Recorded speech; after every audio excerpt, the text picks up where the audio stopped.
ધર્મલાલ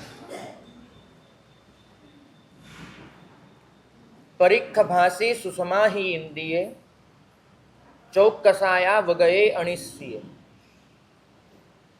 પરમ પાવન 10 વૈકાલિક સૂત્રમાં ઉપદેશ આપનાર, પ્રવચન કરનાર ધર્મગુરુ એની ક્વોલિટી કઈ હોઈ શકે, એ જે વાણી બોલે છે એ વાણી તપ કઈ રીતે બની શકે એના લક્ષણો આપ્યા છે. આ લક્ષણો જોતા સમજાય છે કે પહેલું મુખ્ય કાર્ય એ છે કે શ્રોતાઓની ભૂમિકાની પરીક્ષા કરીને એ પ્રમાણે એને પદાર્થો પીરસવા. આચારાંક સૂત્રમાં સ્વયં પ્રભુએ ફરમાવ્યું છે કે જહા પુણ્યસ્ય કથ્થઈ તહ તુચ્છસ્ય કથ્થઈ, જહા તુચ્છસ્ય કથ્થઈ તહ પુણ્યસ્ય કથ્થઈ. સામે બેસનાર વ્યક્તિ એની પાત્રતા ચોક્કસ જોવાની છે કે જે અપાઈ રહ્યું છે એ ઝીલી શકે એમ છે કે નહીં, પણ એનું સ્ટેટસ નથી જોવાનું. એ પુણ્યવંત છે કે તુચ્છ છે, એ પ્રભાવશાળી છે કે સમાજમાં એનું કોઈ વિશેષ મૂલ્ય નથી, એ ઉપરના લેવલ પર છે કે નીચે. આ બધું ક્યારેય પણ ઉપદેશ આપતી વખતે વિચારવાનું નથી. વિચારવાનું છે તો માત્ર એક જ વસ્તુ, સામેવાળાની પાત્રતા, અને પાત્રતાની પરીક્ષા કરીને એ પ્રમાણે તત્વ એની આગળ મૂકવાનું છે. પણ કોઈક વાર એવું બની જાય કે આપણે જે ધારણા રાખતા હોઈએ એવો માણસ જ સાંભળવા માટે ન આવે. મારા સાહેબ ધારો કે ઉમરા પધારે અને એને એક ધારણા રાખી હોય કે આટલું આટલું માણસ આવશે, અને એવું માણસ ન આવે ત્યારે ઘણીવાર છે ને મન મોડું પડી જાય. ધારણા કરતાં ઓછું માણસ, મન મોડું પડી જાય. એક બાવાજીને આવું જ બન્યું. કોઈ ગામમાં પધારેલા અને વિદ્વાન તરીકેની, એક પંડિત તરીકેની, જાણકાર તરીકેની ખ્યાતિ એટલી મોટી કે સહજ રીતે એમને એમ કે આ ગામમાં જઉં છું, પ્રવચનનો સમય થશે અને સભા આખી ભરાઈ જશે. અને બાબાજી તો સવારે ઉઠીને બરાબર તૈયારી કરી લીધી, 2 કલાકનું પ્રવચન, અને તૈયારી કરી લીધી. એક તો ભણેલા એટલું છે અને એમાં પાછી આટલી તૈયારી કરી, અને બરાબર આવી રીતે 9 વાગ્યાનો સમય અને પલાઠી મારીને બેસી ગયા, ગામના બધા આવે અને આપણે વ્યાખ્યાન કરી દઈએ. પણ 9:10 થઈ, 9:15, 9:20 અને વ્યાખ્યાન સાંભળનાર ખાલી 1 જણ.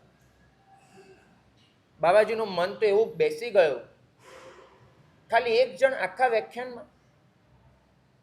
એમને પેલાને કહ્યું, પેલા તારા 1 જણ માટે મારે વ્યાખ્યાન આપવાનું? જ્યાં આજે વ્યાખ્યાન નથી આપવું, આજે બંધ, કાલે અહીંથી વિદાય, કોઈ મતલબ જ નથી અહીંયા રહેવાનો. પેલાએ કહ્યું કે જુઓ બાપજી, એ તો સમય સમયનો ખેલ, બરાબર લણણીનો સમય ચાલે અને તમે એવા ટાઈમે આવ્યા તો અહીંયા કોણ આવે? બધા કામમાં હોય. ગામડામાં તેની રીતે ચાલે બાપજી, શહેરવાળાને ટાઈમ હોય, ગામડામાં એવો કંઈ ટાઈમ ન હોય સાંભળવાનો. પણ બાપજી એક વાત કરું, હું છું ગોવાળિયો, અને ગોવાળિયાને છે ને એક ધર્મ હોય. બાપજી કોઈક ગોવાળને ત્યાં 10 ભેંસું હોય અને કોઈકને ત્યાં 1 ભેંસ હોય. તો એવું ન હોય કે 1 ભેંસ હોય તો ખાવાનું ન આપીએ, ચારો તો આપીએ અમે લોકો. 1 ભેંસ હોય તોય ખાવાનું દઈએ, અને 10 ભેંસ હોય તો પણ ખાવાનું દઈએ, પણ ખાવાનું તો દઈએ. એવું ન કહીએ કે ઓલાને ત્યાં 10 છે તો એ ખાવાનું દે ને અમારે ત્યાં 1 ભેંસ છે તો ભૂખી મરે, એવું ન હોય. તો બાપજી ખાવાનું તો અમે દઈએ. તમારે એટલું વિચારવું જોઈએ, ગોવાળિયાનો ધર્મ હોય એમ સાધુનો કોઈ ધર્મ હોય તો ભેંસને ભૂખી થોડી મરાય.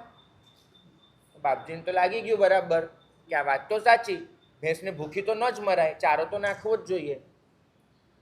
તો બાપજીએ તો ચાલુ કર્યું, ઓલાને કીધું બેસ.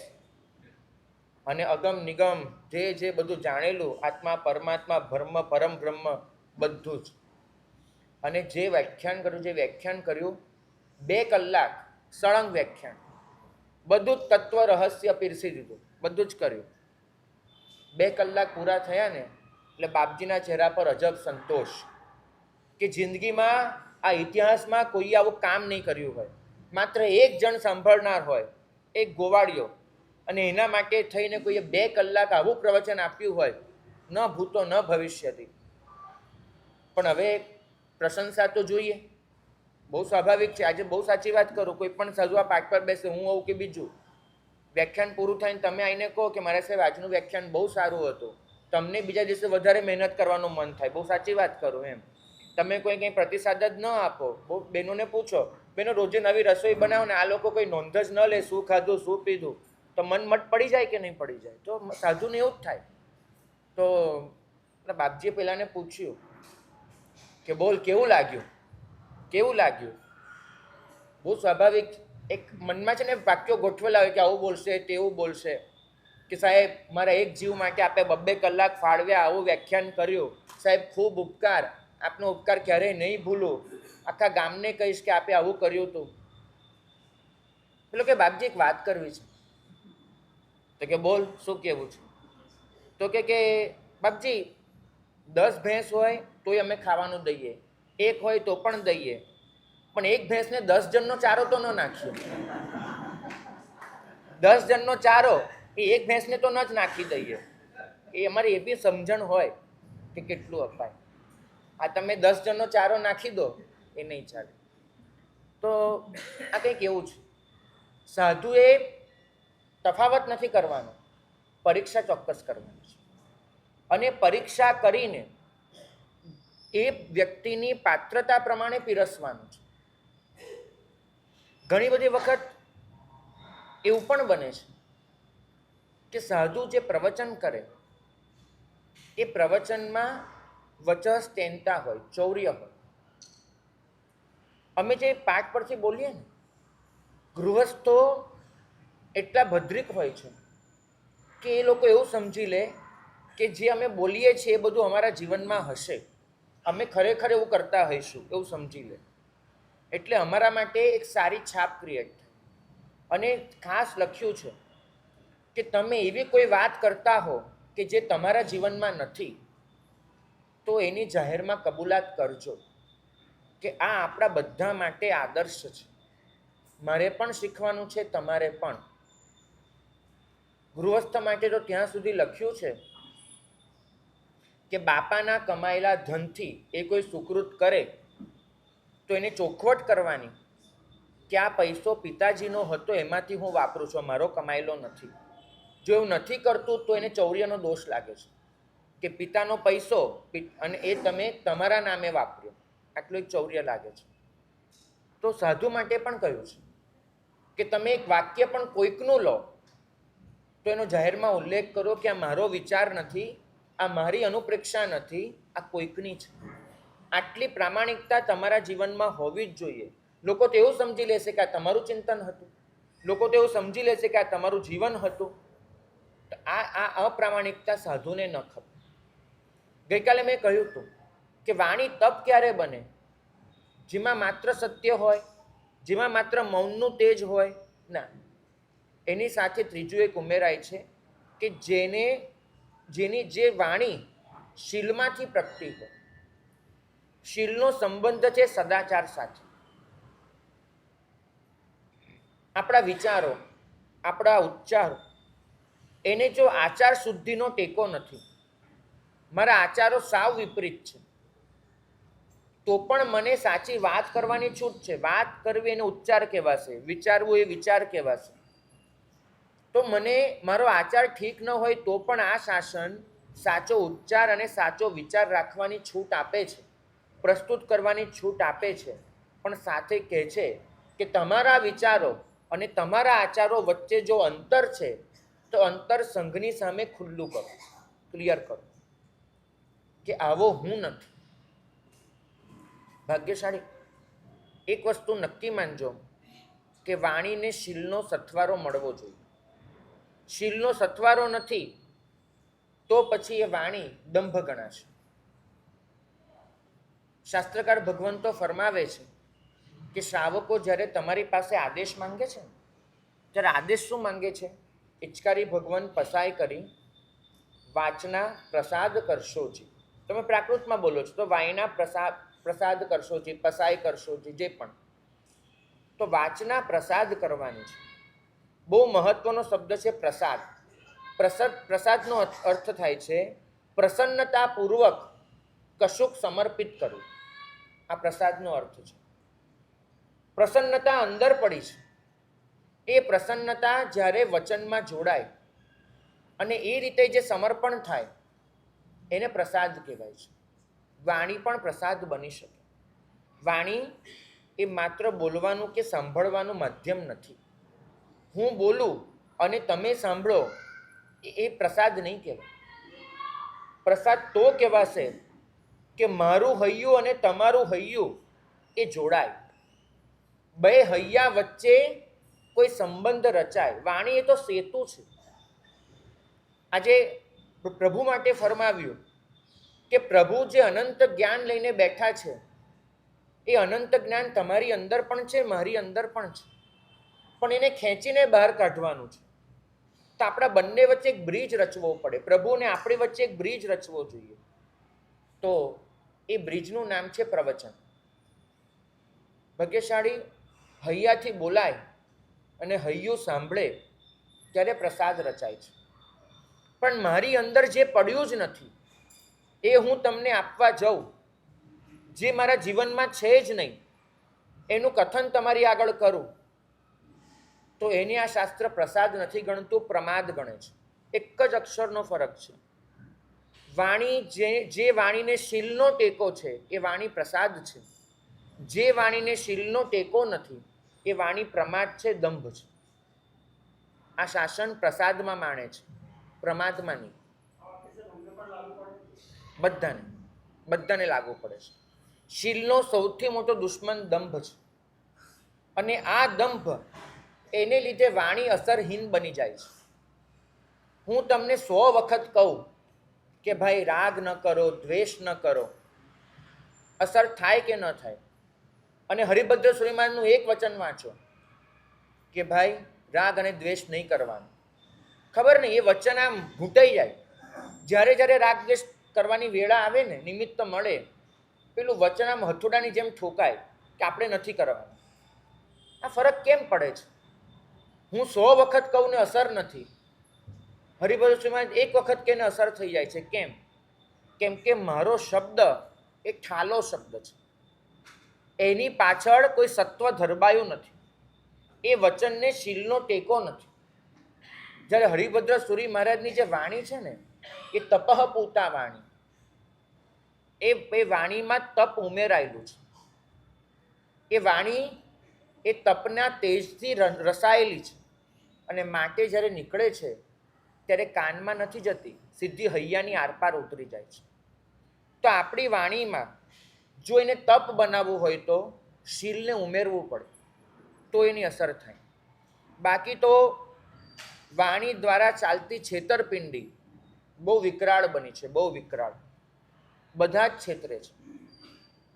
જ્યોતિષ પાસે જાઓ તો એ છેતરે, વકીલ એના અસીલને છેતરે, ડૉક્ટર દર્દીને છેતરે, ઉદ્યોગપતિ ખરીદનારને છેતરે, શિક્ષક વિદ્યાર્થીને છેતરે, નોકર એના માલિકને છેતરે, બોસ કર્મચારીને છેતરે, કર્મચારી કામચોરી કરીને બોસને છેતરે. દરેક જણ આ સમાજમાં ખબર નહીં છેતરપિંડીમાં જ પડ્યો છે. વેપારીને એમ થાય છે કે ઓછો માલ આપવો છે ને વધારે પૈસા લેવા છે. ગ્રાહકને એમ થાય છે કે ઓછા પૈસા આપવા છે ને વધારે માલ લેવો છે. નોકરને એમ થાય છે કે કામ ઓછું કરવું છે ને પગાર વધારે મળવો જોઈએ. શેઠને એમ થાય છે કે પગાર ઓછો આપવો છે ને કામ વધારે લેવું છે. સામે સિદ્ધાંતો એવા તો અઠલાઈ રહ્યા છે કે દરેક જણ પછી વાણીના સહારે માત્ર ને માત્ર છેતરપિંડીમાં ઉતર્યો છે. માટે વાણી એ તપ નથી બનતી. એક વિચારકે બહુ સરસ કહ્યું હતું કે પાગલ એટલે શું, પાગલની વ્યાખ્યા શું? એને કીધું કે દુનિયામાં જે વસ્તુ નથી એ બોલે એનું નામ પાગલ. બીજું તમે પાગલની શું વ્યાખ્યા કરો? દુનિયામાં જે વસ્તુ જેવી રીતે નથી એ રીતે બોલે એ પાગલ. પાગલ તો એમ જ કે ને કે જો આ અહીંયા આવું છે, અહીંયા આવું છે, જે હોય જ નહીં, અને આપણે એને પાગલ કહીએ. પણ ભાગ્યશાળી બહારની દુનિયામાં જે નથી એ બોલે એનું નામ પાગલ. અંદર જે છે જ નહીં એ બોલે એને તમે શું કહેશો? એને તો કદાચ મહાપાગલ કહેવો પડે, દંભીને મહાપાગલ. અંદર જે પડ્યું જ નથી અને એ બોલાય છે. શબ્દોને અનાથ બનવા ન દેવાય. જે બોલાય છે એની સાથે ચારિત્ર ઉમેરાવું જોઈએ. આપણી કથની, આપણી કરણી એમાં બહુ જ અંતર પડી ગયું છે. ચિદાનંદજી મહારાજે લખ્યું કે કથની કથે સહુ કોઈ, રહેણી અતિ દુર્લભ હોય. વાતો તો બધા બહુ મોટી મોટી કરીએ છીએ, બહુ જ મોટી મોટી, પણ જ્યારે ખરેખર આચરણમાં મૂકવાનું આવે ત્યારે આપણે ક્યાં પાછળ પડી જઈએ છીએ એ જ નથી સમજાતું. અને ખાલી વાતો એનો એનો એનો એક અંબાર એવો પ્રત્યો છે. તમે જુઓ અહીંયા જૈન શાસનમાં આવતી એક એક પત્રિકાને તમે વાંચો તો ટાઈમ હોય તો કદાચ કેવા શબ્દો વાપર્યા હોય, ભવ્યાતિ ભવ્ય, એ નીચું તો કશું થતું જ નથી. જે પણ હોય ઐતિહાસિક, પુણ્યવંતા સામ્રાજ્યમાં તમે જ્યાં પણ જુઓ શબ્દોનો એક એવો અંબાર થયો છે કે આપણી પાસે શબ્દો પણ એની ગરિમા ગુમાવીને બેઠા છે. બોલનાર માણસ એ શબ્દોનો જનક નથી હોતો, એ માત્ર ઉછીનું ઉધારનું લઈ આવે છે અને તમારી આગળ ઓકી નાખે છે. આ ઉલટી છે. જે તમારી અંદર પરિણમ્યું નથી એ જ્યારે તમે કોઈકની આગળ બોલો છો એ ઉલટી છે વાસ્તવમાં, બીજું કાંઈ જ નથી. અને આખો દિવસ તમે ધર્મના નામ પર આવી ઉલટીઓ કર્યા જ કરો છો. જે શીખ્યા નથી, જે સમજ્યા નથી એ બધું જ કયા કરો. અને જૂઠ તો એટલું ફાવી ગયું છે. હમણાં જ એક સમાજનો રિપોર્ટ વાંચતો હતો, આદિવાસી સમાજ છે. એ સમાજમાં 300 વર્ષના ઇતિહાસમાં એક પણ ગુનો નથી થયો. એક પણ જણ એને કોઈની હત્યા નથી કરી, ચોરી નથી કરી, કોઈ ગુનો નથી કર્યો. એ સમાજનો સર્વે થયો, 300 વર્ષથી કોઈ ગુનો ન હોય. એનું કારણ શું? ભલે આદિવાસી સમાજ છે, પછાત સમાજ છે, પણ એક પણ ગુનો નહીં. જેલો 300 વર્ષથી ખાલી પડી છે. ત્યાંની પોલીસ ચોકીમાં કોઈ કેસ જ નથી આવતો. કારણ શું? એ લોકોએ કારણની તપાસ કરી તો જાણવા એ મળ્યું કે એ સમાજમાં કોઈને પણ જૂઠું બોલતા ફાવતું નથી. એ સમાજની કોઈ પણ વ્યક્તિ એ જૂઠ બોલી જ નથી શકતી. અને જ્યાં જૂઠ નથી ત્યાં ગુનો કરવાની કોઈ સંભાવના નથી, કશું જ નહીં. ઉપનિષદમાં બહુ સરસ લખ્યું છે, પ્રાર્થના. પ્રભુને કીધું છે એમને, પરમ તત્વને, કે મારી વાણી એ મનમાં પ્રતિષ્ઠિત થાવ. મારે એક જ મારો અભિગમ હોય છે કે મારી વાણી તમારા હૃદયમાં ઉતરવી જોઈએ. પણ મારો અભિગમ એ હોવો જોઈએ કે મારા હૃદયમાં ક્યારે ઉતરશે? હું જે બોલું છું એ મને પોતાને ક્યારે સંભળાશે? આ બહુ મહત્વની વસ્તુ છે. જૂઠું બોલતા ન આવડવું એ મૂર્ખામી નથી, એ તમારી સૌથી મોટી તાકાત છે. કારણ કે બોલાતું દરેક જૂઠ તમારા અસ્તિત્વને ક્યાંક ને ક્યાંક ખોતરતું રહે છે અને તમારા અસ્તિત્વને નબળું પાડતું રહે છે, તમારી જાતને ખતમ કરતું રહે છે. દરેક જૂઠ પોતે પોતાની જાતને મારેલો તમાચો છે. એ વસ્તુ સમજવી જ પડે. માણસ સત્ય માટેનો આદર ગુમાવી દે, પોતાના અસ્તિત્વ માટેનો આદર ગુમાવી દે, એનાથી મોટી કમનસીબી કોઈ જ ન હોય. અને કદાચ આપણે બધા જ જૂઠમાં એટલા ઉતરી ગયા છીએ, દંભ એટલો બધો ફાવી ગયો છે, પ્રપંચ એટલા બધા રચી લઈએ છીએ કે નાના નાના આવા દરેક જૂઠ એ મારા અસ્તિત્વને ખતમ કરે છે, એ નથી સમજાતું. તમે બરાબર જોજો ભદ્રેશભાઈ, સમાજમાં તમે તમારી એક છાપ ક્રિએટ કરીને રાખી છે. અને આ વસ્તુ તમારું નામ લીધું અહીં બેઠેલા દરેક જણ માટે સાચી છે, મારા સહિત. આપણે બધા જ સમાજની વચ્ચે આપણી પોતાની એક છાપ લઈને બેઠા છીએ અને એ છાપને ટકાવવા માટે ભરપૂર મહેનત કરી રહ્યા છે. ક્યાંક એ નકાબ ઉતરી ન જાય, ક્યાંક એ મોરું ખસી ન જાય, ક્યાંક મારી એ છાપ ખંડિત ન થઈ જાય, ક્યાંક મારી સચ્ચાઈને લોકો ઓળખી ન રહે. એના માટે આપણે એટલા તો સજાગ છીએ કે એ નથી ખબર પડતી કે આ એક વસ્તુ પોતાની જાતને છુપાવવા માટે આપણે જૂઠ પર જૂઠ કેટલા રસ્તા જઈએ છીએ. કેટલા કોઈના માટે મનમાં ભયંકર ગુસ્સો પડ્યો હોય જેને કાઢી નથી શકતા, છતાંય વખાના માર્યા એની આગળ હસ્યા કરીએ છીએ. ખોટું નથી. ખોટું એ છે કે મનની અંદરથી સફાઈ નથી કરતા. વાણી એ વાસ્તવમાં મળેલું વરદાન છે, પણ આપણે વરદાનને વાકપટુતા એના અંચળા નીચે એવું તો છુપાવી દીધું છે કે પરિણામ એ આવ્યું છે કે છેતરપિંડીનું એક ચક્કર જ ચાલ્યા કરે છે. મને ખબર છે ગરહા સૌથી અઘરી છે.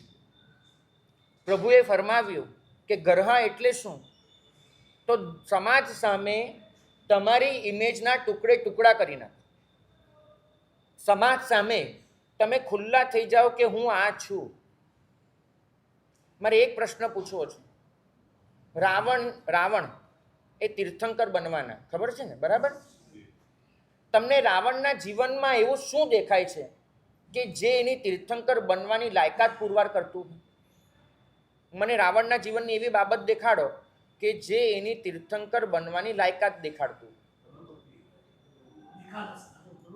બિલકુલ ભાગ્યશાળી. પેલું તો એને જે પોતાના વીણાનો તાર તૂટી ગયો અને હાથની નસ પરોવી દીધી, એ વખતે એમને તીર્થંકર નામકર્મના પુણ્ય, તીર્થંકર નામકર્મ તો નહીં પણ ભવાંતરમાં તીર્થંકર નામકર્મ બાંધી શકે એવું પુણ્ય હાંસલ કર્યું. બરાબર. કારણ કે તીર્થંકર નામકર્મ પછી તો ત્રીજા ભવમાં તીર્થંકર બનવાનું હોય, અને રાવણના તો હજુ ઘણા ભવ છે. પણ મારે લાયકાતનો પ્રશ્ન છે. એના જીવનમાં ક્યારે એવું પુણ્ય બંધાયો પ્રશ્ન નથી. પુણ્ય જે લાયકાતના આધારે બંધાયું, રાવણના જીવનમાં કઈ લાયકાત દેખાય છે? એની આ ભાઈએ કીધું ને, નિખાલસતા. તમે વિચાર કરો, ભર્યા સમવસ્ત્રણમાં, એટલે કેવળ જ્ઞાનીનું પર્ષદા છે એમાં એ પોતે ઊભો થાય છે ને ઊભો થઈને એ દિવસે પરસ્ત્રી પ્રત્યેના વિકારની વાતો એની થઈ હોય છે પ્રવચનમાં, દેશનામાં, કે પરસ્ત્રી પ્રત્યે વિકાર ન રાખવો. રાવણ ઊભો થાય છે અને ઊભો થઈને કેવળ જ્ઞાની આગળ એ બાધા માંગે છે, જાહેરમાં, ખાસ એકલાની જાહેરમાં, કે પરસ્ત્રીને જોઈને મને વિકાર જાગે, હું પરસ્ત્રીને બળજબરી કરીને મારા ઘરે લઈ પણ આવું તો પણ એની મરજી વગર એને હાથ નહીં અડકાડું. બરાબર. આ એને બાધા લીધી. સાચું કહું ને તો બધાની વચ્ચે સ્વદારા સંતોષ, પરસ્ત્રી ગમન વિરમણ એ લઈ લેવું સહેલું છે, પણ આવી રીતે જાહેરમાં ઊભા થઈને કબૂલ કરવું કે પરસ્ત્રી જોઈને પણ મારા મનમાં વિકાર જાગે છે. 2, મને એની સાથે બળજબરી કરવાનું મન થાય છે. 3, એની મરજી હોય તો એની સાથે હું સાંસારિક ક્રિયા કરીશ. આ 3 કબૂલાત કરવાની તમારામાંથી કોની તૈયારી છે એટલું મને કહેજો. નંબર 1, ક્યારે પણ કોઈને પણ પરસ્ત્રીને જોઈને વિકાર ન જ જાગ્યો હોય જીવનમાં એક પણ વખત, એવા સંત પુરુષો તો ઓછા જ હોવાના. કદાચ આપણો સમાવેશ તો એમાં ન થતો હોય. ક્યારેક એ વિકારને લીધે મનમાં કુવિકલ્પો પણ આવવાના, પણ આટલી કબૂલ કરવાની તૈયારી છે નથી. નિંદા કરવી બહુ સહેલી છે, પોતાની જાતની પણ. કારણ કે નિંદામાં શું હોય છે? નિંદા અને ગરહા વચ્ચેનો ફરક સમજજો. નિંદામાં એમ હોય છે કે મારાથી ક્રોધ થઈ ગયો, મને માફ કર, ઈચ્છામી દુક્કડમ, મારાથી ક્રોધ થઈ ગયો. નિંદામાં કોઈકના માથે જવાબદારી મૂકવાની હોય છે કે પરિસ્થિતિ એવી હતી કે મારાથી ક્રોધ થઈ ગયો. ગરહા એમ કે છે કબૂલ કરો કે મારી અંદર ક્રોધ પડ્યો છે માટે બહાર નીકળ્યો. ગરહા એ શીખવાડે છે કે તમે પોતે જ તમારી જે ઇમેજ ક્રિએટ કરી છે એ ઇમેજના ભૂક્કા કરી નાખો અને ઉઘાડા થઈ જાઓ કે તમે કેવા છો. આ વસ્તુ બહુ જ અઘરી છે. માણસને ક્યારે પણ બેનકાબ થવાનું ફાવ્યું નથી. રાવણ થઈ શકે છે, માટે એ તીર્થંકર નામકર્મ બાંધવા તરફ આગળ વધી શકે છે. એ પોતાના દોષોને જાહેરમાં કહી શકે છે. અને આ નફટાઈ નથી, આ નિખાલસતા છે. એક નફ્ફટ માણસ પણ એવું કહી શકે, અરે આપણે તો એવા જ છીએ, થાય તે કરી લે ચલ. આ નફ્ફટાઈ નથી. એની આંખોમાં એ વખતે ભીનાશ છે કે આ થાય છે, હું આ કરું છું, મારો આ દોષ છે.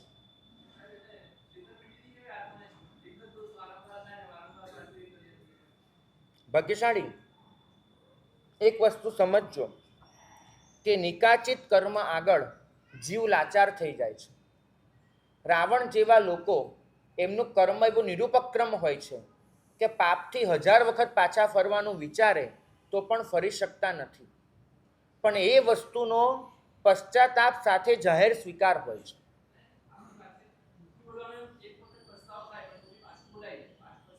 બસ એ જ સમજાવું છું. કેમ કે છે ને, આપણું વિચાર અને આપણું વર્તન, એની વચ્ચેનો બ્રિજ છે વાણી. મારો વિચાર કોઈનું વર્તન બને, મારો વિચાર મારું વર્તન બને, વચ્ચે આવે છે વાણીનું સ્ટેપ. આજે મારો વિચાર હું તમારા સુધી પહોંચાડી રહ્યો છું અને તમારા વર્તનને બદલી રહ્યો છું. બરાબર જોજો, આ શબ્દ નહોતો બોલાયો ત્યાં સુધી મારો વિચાર હતો, આ બોલાયા પછી તમારું વર્તન બનશે. બરાબર?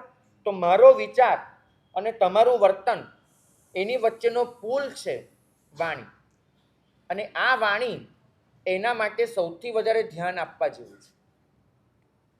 હું જોઈ રહ્યો છું, ગઈકાલે પરમ દિવસે જે વાત ચાલતી હતી, આ સમાજમાં ખુમારી અને ખમીર ખૂટી પડ્યું છે. હું એમ નથી કહેતો બધું તડને ફળ કરી નાખું, એમ નથી કહેતો કે બધું તહસ નહસ કરી નાખું. માન મર્યાદા વિવેક ચૂકવાની વાત ક્યાંય નથી. પણ માણસમાં એક ખમીર હોવું જોઈએ, માણસમાં એક ખુમારી હોવી જોઈએ કે સત્યના પક્ષે જઈને ઊભો રહે. અહીં તો એમ કહેવાય છે, અરે એ બધું એ લોકો કરે, આપણે કહીએ તો કોણ સાંભળવાના, કોણ આપણું માનવાનું, છોડ, એમને એમની રીતે કરવા દે. જે થોડુંક પણ વીતે ને એ વેઠવાની તૈયારી નથી. ખમીરનો મતલબ એટલો જ થાય છે કે બીજા જે પણ કરે એ સહન કરી લેવાની મારી તૈયારી છે. ખુમારી એટલું જ શીખવાડે છે કે મારી પાસે જે પણ છે એનાથી મને સંતોષ છે. આજનો માણસ નમ્ર નથી. એક વસ્તુ ખાસ બાહુબલીએ જે ભરતને કીધું હતું ને, ખાસ યાદ રાખજો. એને કીધું હતું કે જ્યાં ગુણ છે ત્યાં માથું નમાવવું એ નમ્રતા છે, અને એ માણસ નમ્ર કહેવાશે. જેનામાં ગુણ સંપદા છે એની આગળ આ ડોકું ઝૂકે ને એ નમ્રતા છે.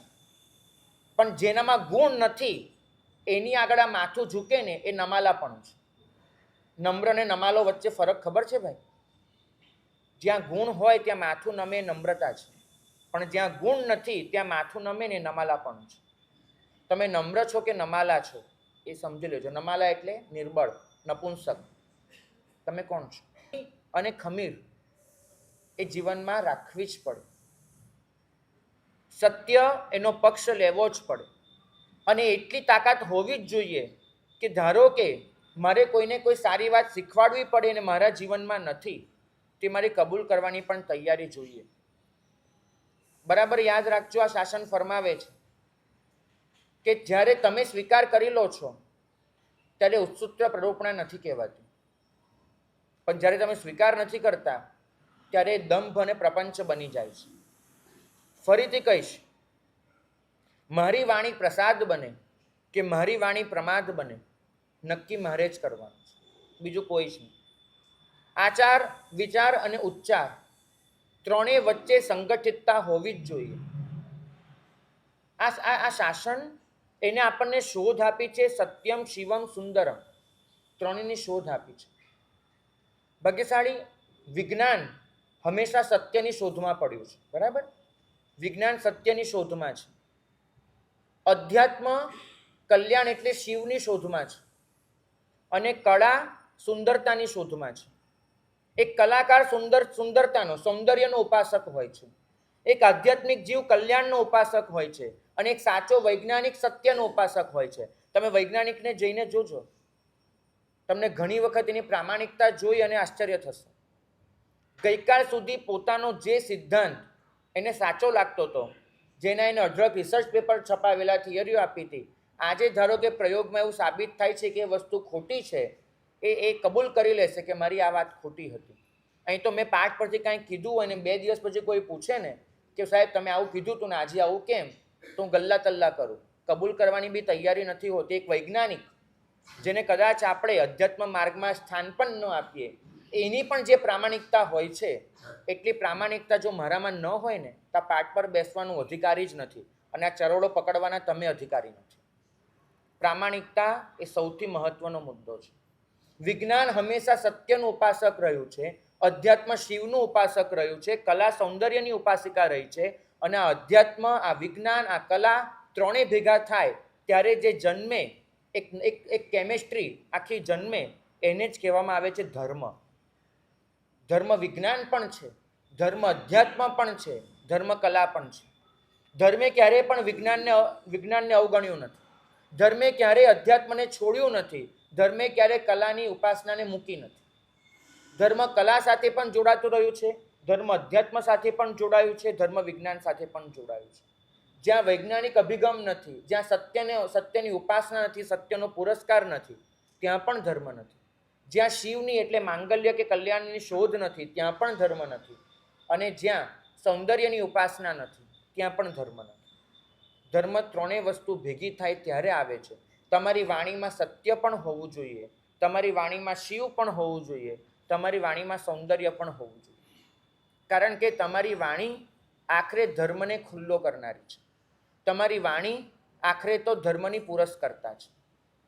એક ધાર્મિક જીવ, એનું વચન એ તપ બને એના માટે બહુ જ જરૂરી છે કે એના વચનમાં સત્ય, શિવ અને સૌંદર્ય ત્રણેય ઉમેરાયેલા હોય. તમે એટલું તો નક્કી કરી શકો ને કે કોઈની સિન્થેટિક પ્રશંસા નહીં કરીએ, કૃત્રિમ પ્રશંસા કોઈની પણ નહીં કરીએ. આટલું તો નક્કી કરી શકો ને.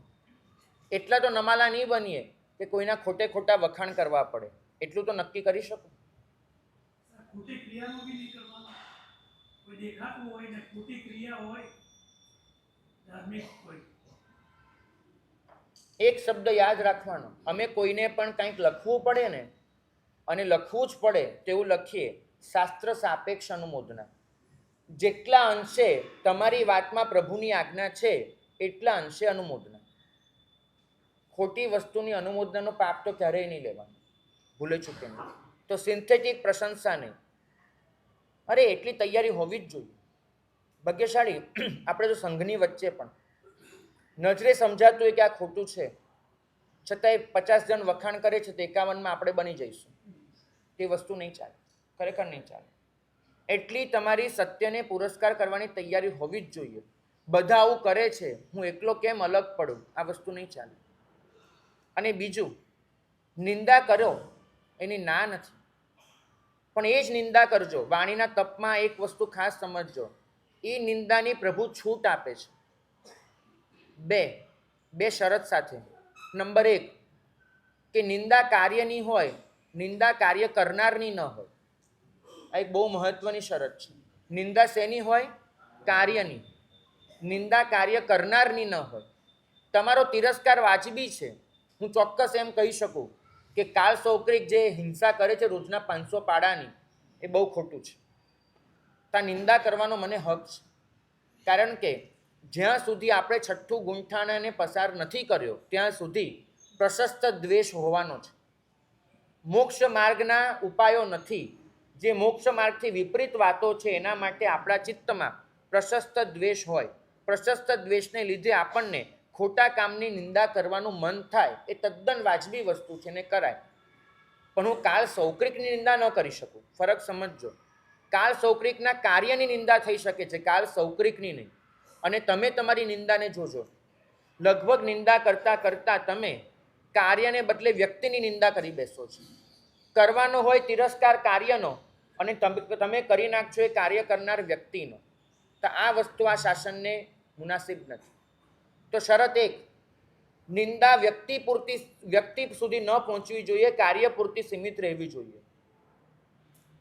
અને 2, જે નિંદા કરો એ કોઈ લખીને આપે તો નીચે સહી કરી આપવાની તૈયારી જોઈએ. ઘણી બધી વખત નજરે જોયેલી વાત કરું છું, તમે પણ એ જ જોયું હશે કે જે વ્યક્તિ માટે પેલો ગમે તેમ બોલતો હોય એ વ્યક્તિની હાજરીમાં ચૂં કે ચા નહીં કરે. બને છે આવું? બરાબર. એટલી ત્રેવડ નથી હોતી કે પોતે જે કહ્યું હતું એ વ્યક્તિની હાજરીમાં કહી શકે. તો સમજજો કે એ નિંદા એ પ્રામાણિક નિંદા નહોતી, એ વિરોધ હતો, નિંદા નહોતી. નિંદામીમાં તો નિંદાનો સ્વીકાર કર્યો છે ગુણ તરીકે. આ શાસન નિંદાને અવગુણ નથી કહેતું, ગુણ કહે છે.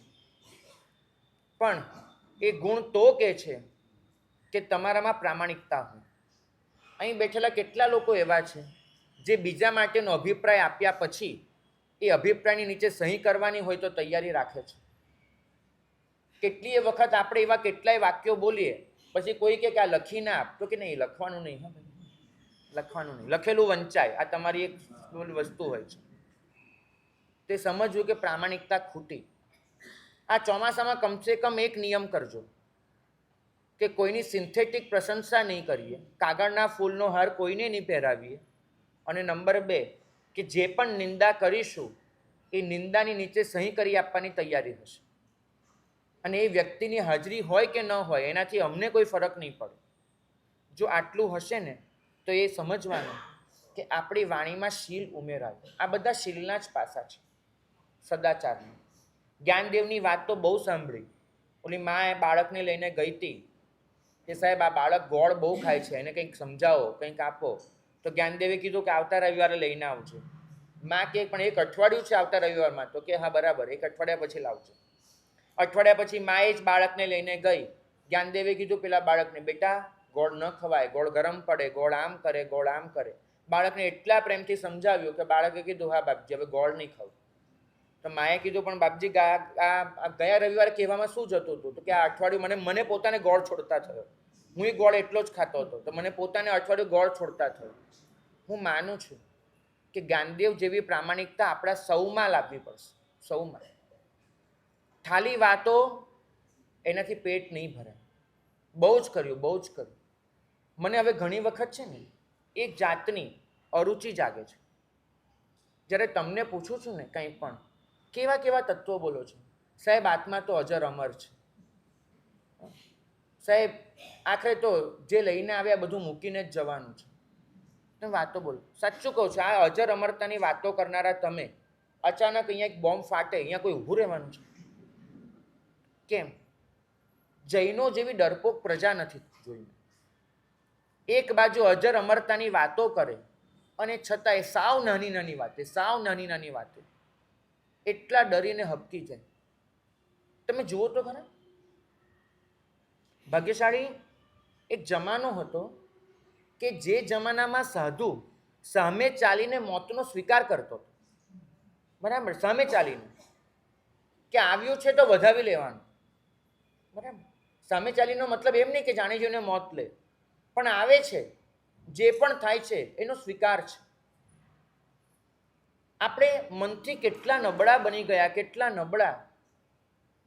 આજે થોડુંક થાય, સાવ થોડુંક, અને વાહન વગેરેનો ઉપયોગ કરવામાં, અપવાદ લેવામાં કોઈ છોછ નહીં, કોઈ શરમ નહીં.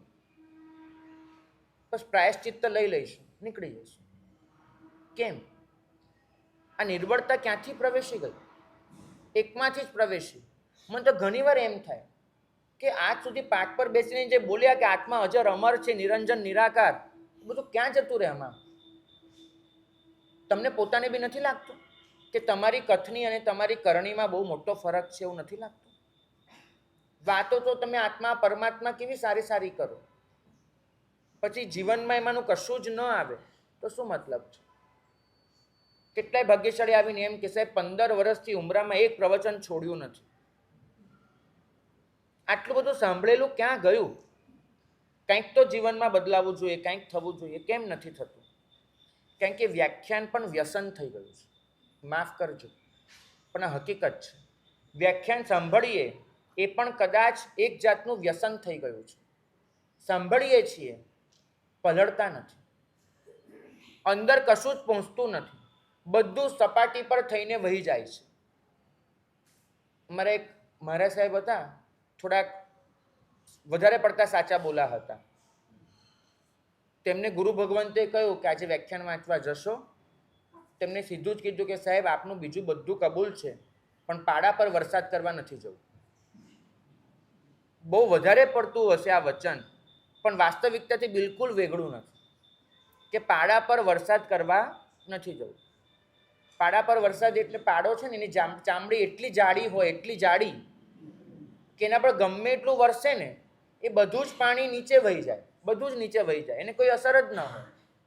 કદાચ આપણી સાથે પણ આ નથી બન્યું. કોઈકની વાણી આખી લોક ચેતનાને જગાડી દે, અને કોઈકની વાણી અને આપણી વાણીથી આપણે પોતે જ ન જાગીએ. આનું કારણ છે શીલ તો નથી, એની સાથે શમ પણ નથી. ચોથું સાધન શમ, એ પણ નથી. અંદરથી ઠરેલા નથી, આત્માથી તૃપ્ત નથી. અને સાચું કહું છું કે અતૃપ્ત સાધુ, અતૃપ્ત શ્રાવક, એના જેવું સમાજ માટે બીજું કોઈ દૂષણ નથી. એક સામાન્ય ગૃહસ્થ જ્યારે અતૃપ્ત હોય છે ને, એની અતૃપ્તિની અસર માત્ર એને, એના પરિવારને, એના સંબંધીઓને, એના નોકર ચાકરને થાય છે, પૂરું થાય છે. પણ એક સાધુ જ્યારે અતૃપ્ત બને છે, ત્યારે એ સાધુ, અતૃપ્ત બનેલો સાધુ, એ સંઘના, શાસનના, સમાજના વિખવાદમાં, વિરોધમાં, તડામાં, ભેદમાં અને છેલ્લે વિનાશમાં નિમિત્ત બને છે. તમે જુઓ, સાધુઓની અતૃપ્તિ, સંઘના સંઘ તૂટી રહ્યા છે, વિભાજનો થઈ રહ્યા છે. શ્રાવકોની અતૃપ્તિ, કોર્ટમાં કેસનો ઢગલો થઈ રહ્યો છે. પક્ષોની અતૃપ્તિ, વકીલો અને સરકારના ગજવા ભરાઈ રહ્યા છે. અતૃપ્ત સાધુ, મારા ગુરુ ભગવંતનો શબ્દ વાપરું છું, એ શિકારી બનશે. જે સાધુ અતૃપ્ત હશે ને, એ શિકારી બનશે.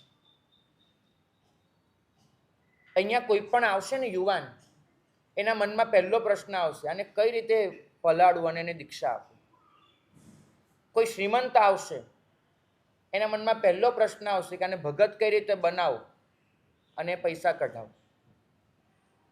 કોઈ લાગવગ વાળો માણસ આવશે, એને એક જ પ્રશ્ન થશે કે આને કઈ રીતે પલાળું અને લાગવગનો ઉપયોગ કરી લો.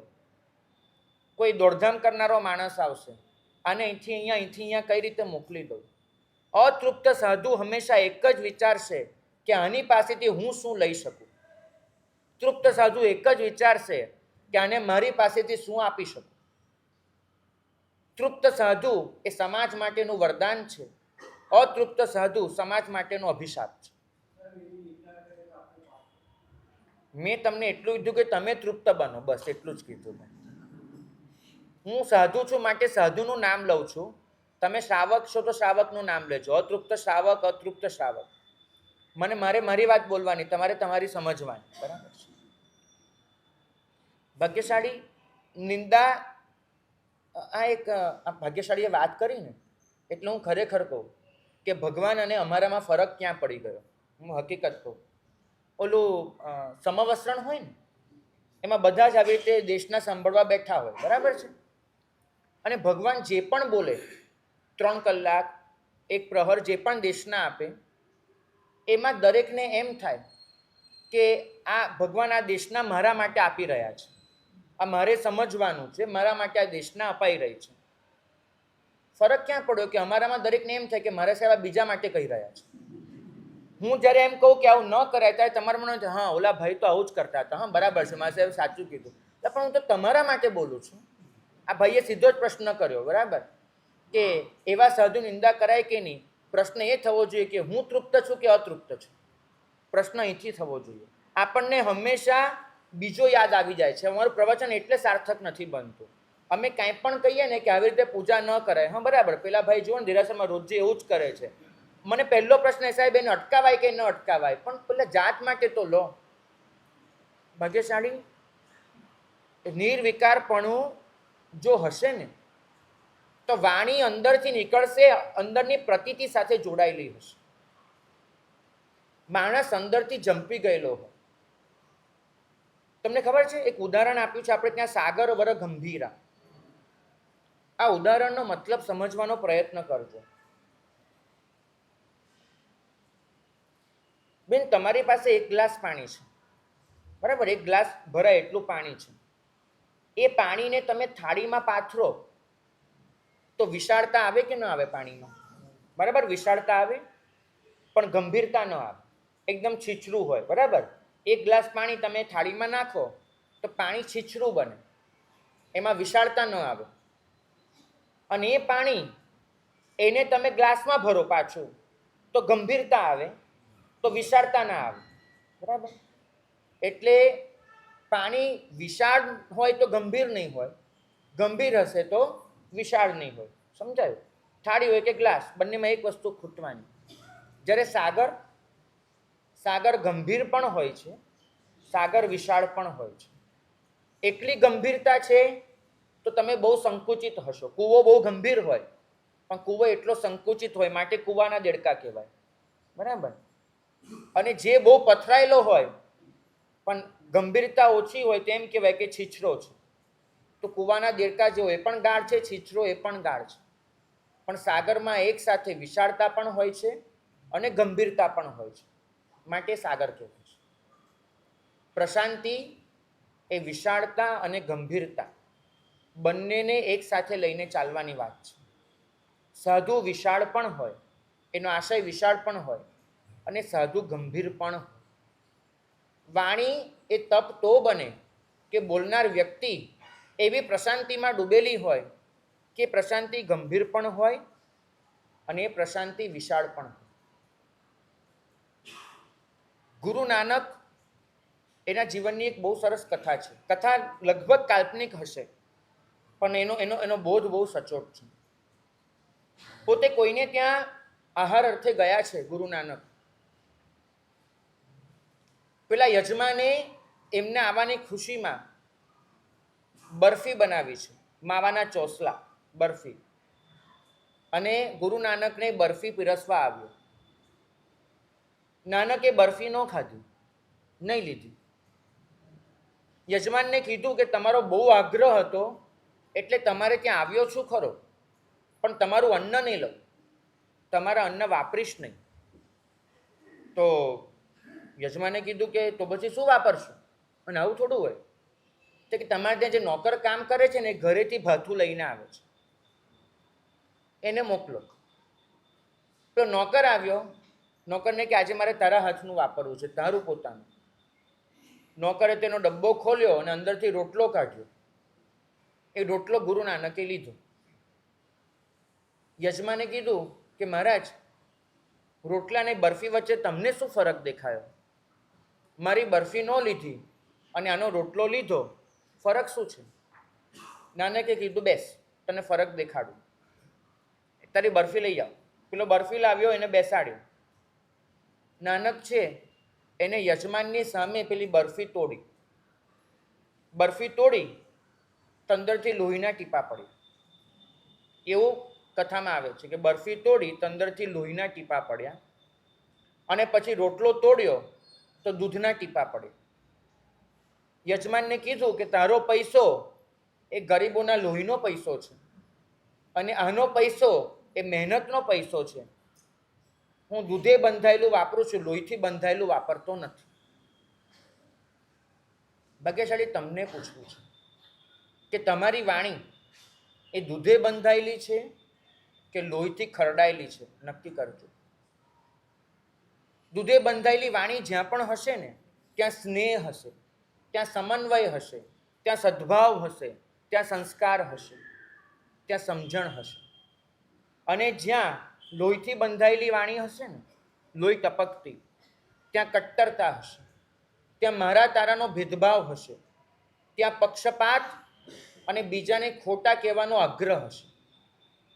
તમે જોજો, આપણે સત્યના ઉપાસક નથી બન્યા, આપણે સત્યના આગ્રહી બની ગયા છે. સત્યનિષ્ઠા બહુ જુદી વસ્તુ છે, સત્યની ઉપાસના બહુ જુદી વસ્તુ છે, અને સત્યનો આગ્રહ બહુ જુદી વસ્તુ છે. આગ્રહ કદાગ્રહ તરીકે આ શાસન ઓળખે છે. આ શાસને હંમેશા સત્યનું ગ્રહણ કરવાનું કીધું છે, ક્યાંય સત્યનો આગ્રહ, સત્યાગ્રહ કરવાની વાત નથી કરી. સત્યનો સ્વીકાર હોય, બીજા સત્ય સ્વીકારે એના માટેની બળજબરી ન હોય, બીજાને ખોટા કહેવાની વૃત્તિ ન હોય. તમે એ તો નજર તો નાખો. દરેક પક્ષ, દરેક મત, દરેક સમુદાય, દરેક સંપ્રદાય એવું જ કહેતો રહે છે કે અમારી પાસે જે છે ભગવાનનો મૂળ માર્ગ છે, મૂળ સામાચારી છે. બીજા પાસે જે છે એ બધું ખોટું છે. ક્યાંથી આવ્યું આ લોહીના ટીપા વાણીમાં ક્યાંથી ભળી ગયા? આ કટ્ટરતા ખરેખર નથી સમજાતી કે જે શાસન એને અનેકાંતનો સિદ્ધાંત આપ્યો, જે શાસને એક જ વસ્તુ શીખવાડી કે જ્યાં પણ જાય ત્યાં સત્યની શોધ કરજે અને સત્યનો એક નાનો અંશ પણ ક્યાંય જડી જાય છે તેનો સ્વીકાર કરજે, એ શાસન આટલું કદાગ્રહ, આટલો વિરોધ, આટલું વૈમનસ્ય, આટલો વિદ્રોહ, આટલી પરસ્પરની કટુતા અને આટલું એકબીજા માટેનો અણગમો ક્યાંથી લઈને બેઠું? એક જ શાસનમાં અનેકાંત પણ હોય અને કટ્ટરતા પણ હોય. તમને ગળે ઉતરે છે આ વસ્તુ? અનેકાંત અને કટ્ટરતા બંને એક શાસનમાં કેવી રીતે ભેગી થઈ ગઈ? કારણ એક જ બન્યું, અતૃપ્તિ. બીજું કોઈ જ કારણ નથી, અતૃપ્તિ. દરેકને એક જ થાય છે કે અમારા અનુયાયી વધવા જોઈએ, અમારા ફોલોઅર્સ વધવા જોઈએ, અમારા ઉપાસકો એ બીજા કરતાં વધારે હોવા જોઈએ. અહીં તો ધર્મ પ્રચારનો એક જ અર્થ થાય છે, પરેશભાઈ, અમારા વડીલો જે ધર્મ પ્રચાર કરતા હતા ને, એમાં એવું થતું હતું કે અજૈનોના દિલમાં જૈન ધર્મ માટેનો સદભાવ જગાડતા હતા અને એમને કોઈક રીતે પ્રભુ વીરના ઉપાસક બનાવતા હતા. મિશનરી પ્રોજેક્ટ નહોતો, પણ એ લોકોના દિલમાં સત્યની સ્થાપના કરીને પ્રભુ વીરના તત્વનું સૌંદર્ય એમને સમજાવીને માર્ગે લાવવાની તૈયારી હતી. હેમચંદ્રાચાર્ય ભગવંત એમને 3.5 લાખ નવા જૈનો બનાવ્યા. વાદી દેવસુરી મહારાજ 3.5 લાખ નવા જૈનો બનાવ્યા. જ્ઞાન સાગર સુરી 70,000 નવા જૈનો બનાવ્યા. આ બધા આંકડા છે, કોઈનો 1 લાખ, કોઈનો 1.5 લાખ, કોઈનો. અમારે ત્યાં ધર્મ પ્રચારની વ્યાખ્યા શું થઈ છે ખબર છે? એક તિથિવાળો 2 તિથિ કરતો થાય ને એટલે 2 તિથિવાળાને એમ લાગે કે આ ધર્મ પામ્યો, અને 2 તિથિવાળો જો 1 તિથિમાં આવતો થાય ને તેને એમ લાગે કે આ મૂળ માર્ગમાં પાછો આવ્યો, આ સાચું સમજો. 4 થોઈવાળો 3 થોઈમાં જાય ને એટલે એમ કે ઉપરવાળાની કરુણા થઈ કે આને સમજાયું, અને 3 થોઈવાળો 4 થોઈ કરતો થાય ને તે એમ લાગે કે હા ચલો આપણે એક જીવને સમ્યક્ત્વ પમાડ્યું. શું છે આ બધું ભાઈ? ખરેખર વિચારજો. વાણીનું તપ અહીંયા જ ખોરવાય છે. ધર્મ પ્રચારનો અર્થ અજૈનોના દિલમાં જૈન ધર્મ માટેનો સદભાવ રહ્યો જ નથી. ધર્મ પ્રચારનો એક જ અર્થ થઈ ગયો છે અંદર અંદરનું પરિવર્તન કરવું. બહાર તો જે ચાલવું એ ચાલવા દો, અને જ્યાં અંદરનું આ હશે ને ત્યાં કોઈ દિવસ ઊંચા ન અવાય. એને ખબર છે કાઠિયાવાડમાં શું કહેવાય? દેડકાની પાનશેરી. આનો અર્થ ખબર છે? નહીં ખબર. 5 શેર વજન એટલે 2.5 કિલો વજન એ માપવાનું જે કાટલું હોય ને એને પાનશેરી કહેવાય. 5 શેરી જેનાથી માપી શકાય. પણ તમારી પાસે કાટલું ન હોય તો કાઠિયાવાડમાં એવું ચાલે, ત્રાજવામાં શું કરે? 2.5 કિલો ઘઉં જોખીને રાખેલા હોય તો 2.5 કિલો ઘઉં મૂકે તો સામે એની સાથે બીજું મપાઈ જાય, બરાબર? એટલે આવી રીતે કરીને મૂક્યું હોય. પણ તમે 2.5 કિલો જેટલા દેડકા લાવીને મૂક્યા હોય ને દેડકાને ત્રાજવા મૂકો ને કંઈક માપવા જાઓ તો માપી શકો? કેમ ન મપાય? એ તો કુદાકૂદ કરીને જતા રહે, બરાબર? તો એના જેવું થઈ ગયું. કોઈ વાતે ઠેકાણું નથી. સત્યનો સ્વીકાર, સત્યનું ગ્રહણ, સત્યની શોધ આ બધું રહ્યું જ નહીં, અને માત્ર આવી ગયો સત્યનો આગ્રહ. પરિણામ એ આવ્યું કે માણસ એ નિષ્ઠુર બન્યું, માણસ નિર્દય બન્યું. કોઈની પણ હામાં હા પરોવી દેવી એ નબળાઈ છે, અને વગર વિચારે કોઈના પણ વિરોધમાં ઉતરી પડવું એ નિષ્ઠુરતા છે. નબળાઈ અને નિષ્ઠુરતા. ના હિંમત માણસ નબળો હોય છે અને વધારે પડતી હિંમતવાળો નિષ્ઠુર હોય છે. નિર્મળતા તો બંનેની વચ્ચેથી વહે છે. નિર્મળ માણસ ન તો નિર્બળ હોય છે ન નિષ્ઠુર હોય છે. આપણે એક જ વસ્તુ શીખવાની છે કે નાના નાના જૂઠ મારી પ્રાણ શક્તિને ખાઈ ન જાય, નાના નાના અસત્યો મારા અસ્તિત્વને કોતરી ન નાખે, મારું બોલાતું દરેક વચન વિચાર, ઉચ્ચાર અને આચાર ત્રણેયની એકરૂપતાનું પ્રતીક હોય, મારી કથની અને મારી કરણી એની વચ્ચે બહુ અંતર ન હોય, મારી વાણી તપઃપૂત હોય, મારી વાણી સત્વહીન અસરહીન ન હોય, મારા દરેક ઉચ્ચારને આચારનો ટેકો હોય, મારી દરેક વાણી શીલનું તેજ ઝીલતી હોય, શીલ અને શમ મારા સ્થાયી ભાવ હોય, મારી અંદર હોય, અને પછી એ વાણી બહાર નીકળે. એટલું ચોક્કસ કહીશ છેલ્લે કે આપણી વાણી એ પ્રભુનો પ્રસાદ બને પણ પ્રમાદ ન બને એ જોવાની આપણી સૌની તૈયારી હોવી જોઈએ. આ તૈયારી જીવનમાં આવે એ જ મંગલ કામના.